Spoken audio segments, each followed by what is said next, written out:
What's up, everybody, and welcome to the 4th edition of RavenSolomonTV. You already know I'm happy to see you. We are in our corporate millennial track this week, and I just gotta admit, this one is kind of becoming my favorite. It's just so good, and I've got something even better for you today, and you know I waste no time, so let's get it. The word of the week is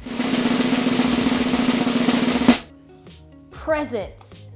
Oh yeah, there's a famous person that you and I probably both know who once said, "My presence is a present." It really shouldn't come as any surprise. It was Kanye West, and I'm sure he meant it in the most arrogant way possible. But I'm gonna talk to you about how to make your presence a present, and I don't mean it in an arrogant way at all. We're gonna talk about executive presence. Have you ever heard of executive presence? Do you know what it means? And even more importantly, do you have it? Either way, I'm about to break it all the way down for you, so let's get it. What is executive presence? Executive presence is the corporately used term to express one swag.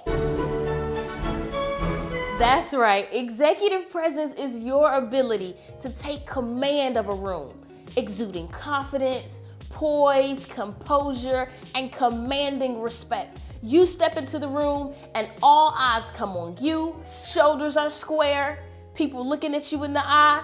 That's executive presence. It's the ability to deliver a message with conviction and connection, charisma. One definition says it projects gravitas.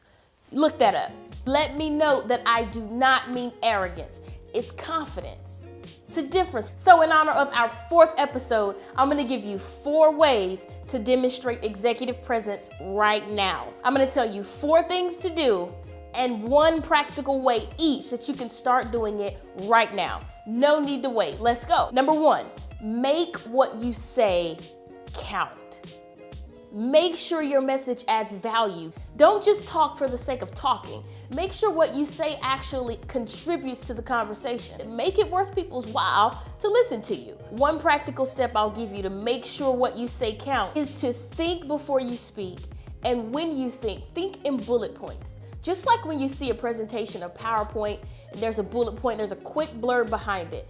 Think about what you have to say in that manner. That way you deliver in a concise fashion. You're not all over the place. You're not fumbling. You're thinking clearly and you're delivering your message clearly. You don't want to lose people's attention. The number 2 way to demonstrate executive presence now is to perfect how you say it. It's not just what you say, it's also how you say it. Speaking skills are important.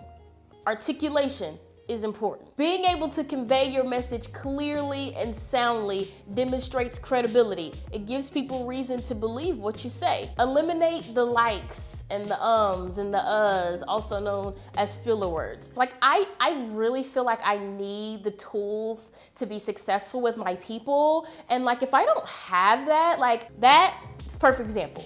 How many times did I say like? It's overkill. Or let me do it in a dude's voice. You know, sometimes when people could go off on random tangents, like kind of like I'm doing right now. Exactly, right? Like all of that stuff makes people think you don't know what you're talking about. Eliminate the likes, the uhs, the so, your knows, all of those things. And trust me, it's not the easiest thing to do. I understand that. So the practical step that I'm gonna give you in perfecting how you say it is join a TOASTMASTERS group. I don't know if you've ever heard of TOASTMASTERS, but it's an awesome way to get in front of people and perfect the way you deliver and also the leadership skills that come along with being a public speaker. Go to toastmasters.org, find your group in your city or nearby and join. It costs, I don't know, maybe like $100, $150 every 6 months or something like that. Trust me, if you've got a job and we're talking about executive presence, you can afford it. The number 3 way to demonstrate executive presence right now is to control your feelings and the feelings of those around you. Demonstrate composure in tough situations and be able to pick up the emotions from others and adapt accordingly. Pick up the vibe, get a feel for how they feel about what you're saying and transition, move, pivot as needed. A person with executive presence has the power to influence the way people feel. You can do that. So the practical step I'll give you to begin controlling your emotions and the emotions of others is read a book on emotional intelligence. Go Google it, search it on Amazon. Just type in book on emotional intelligence. Literally, dozens of books will come up. Pick the one that fits you best according to the industry that you're in.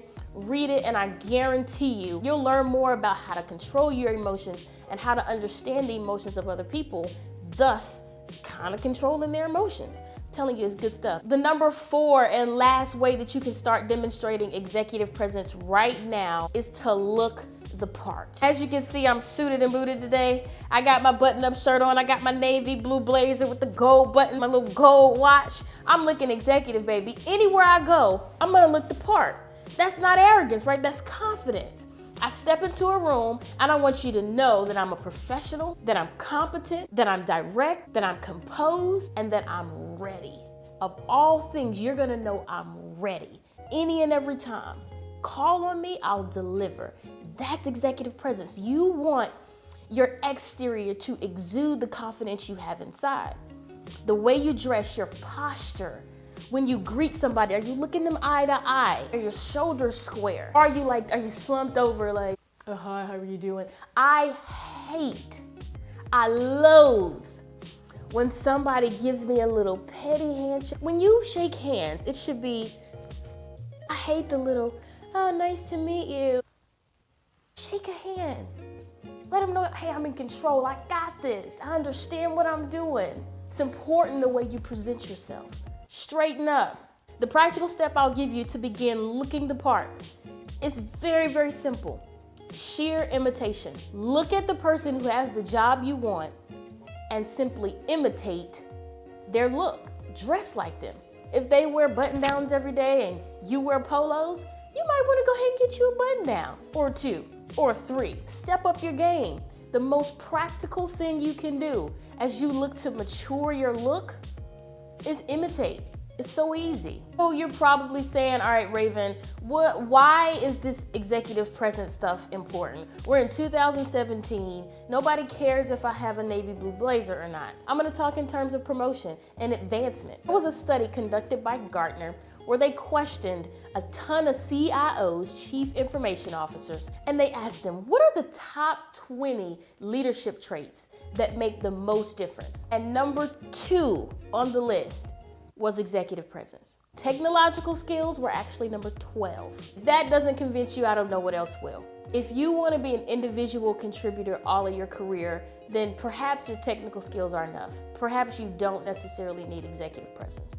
However, if you want to scale the ranks and get to those leadership positions and possibly even senior leadership positions, this executive presence that I'm talking about is pivotal. Apply the 4 things that I just told you right away.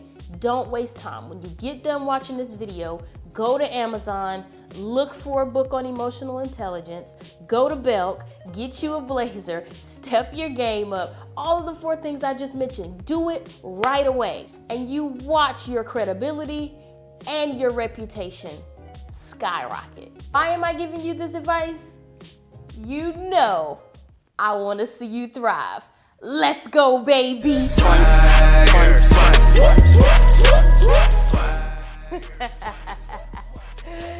Thanks again for watching. Don't forget to check me out on RavenSolomon.com and all of the social media outlets you see on the screen. My swag got swagger, swiggy diggy dagger, and a sniggy snagger. Cause my car is swagger and